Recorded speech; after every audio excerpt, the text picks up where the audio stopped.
your work here. But there's a lady in Chicago who's waiting for you. Now, you laugh and you think that that's silly, but I'm telling you that when you keep your attention on what you don't want is what will keep manifesting into your life. Addictions have been described as never getting enough of what you don't want or what you despise. So we keep our attention on what we don't want, and what we don't want is what we keep seeking after, and then we despise it. When we put our attention on what we do want, when we shift to a place called unconditional love, and begin to view it as something that I don't have to be dependent upon, you can shift right out of it. The currency for attracting what we want into our lives is our thoughts. As you think, so shall you be. Begin to place them on what it is that you want, and you'll start seeing it shift over and over again. And people who are terrific at getting what they want, you start getting inside of their head and say, what do you think like? How are you organized in here? And you know what they always say? I never, ever allow my thoughts on anything that I don't want. And no matter who out there is saying, yes, but you can't do this. Yes, but you can't do that. I never allow that kind of energy. I shift away from. Here's how to create a PayPal Sandbox account. First step, make sure you have a PayPal developer account. Once we are in the PayPal developer dashboard, toggle Sandbox mode on. Next, we navigate to testing tools, then Sandbox account. Now we land on the Sandbox dashboard with 2 existing Sandbox accounts. To view transaction receipts and emails sent by PayPal to the Sandbox email, just click the ellipsis and view notifications. Ready to learn more? Click to watch additional video content.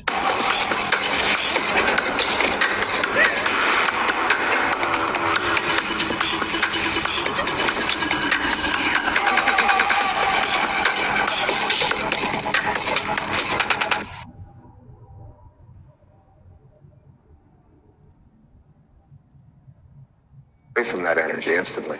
That's what separates great masters from ordinary human awareness.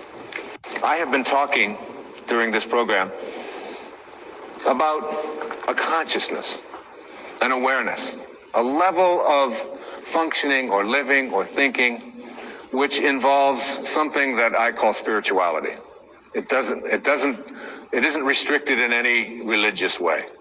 It is a divine intelligence, an organizing intelligence that is everywhere at once. Some people call it God.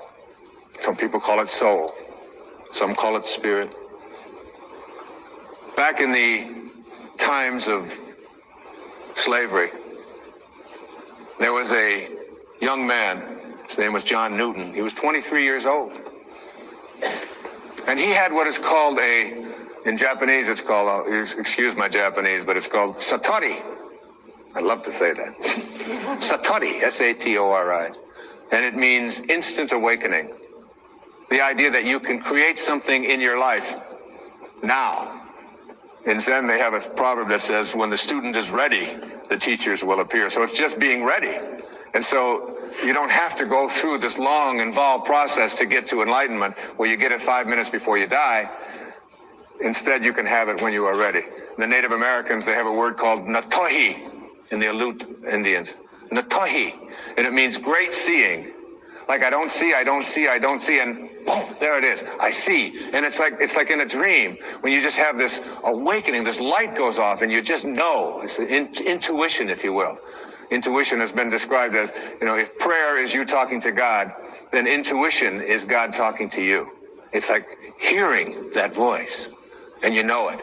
And John Newton, this 23-year-old sea captain, had a ship full of human cargo that he was bringing from the west coast of Africa to the New World as slaves. And he had this satori, this awakening. And in this moment of awakening, he realized that what he was doing was horrible and defenseless in terms of his own inner sense of morality.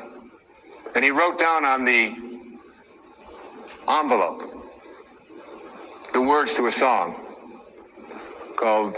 he called it Grace. I once was lost, and now I'm found.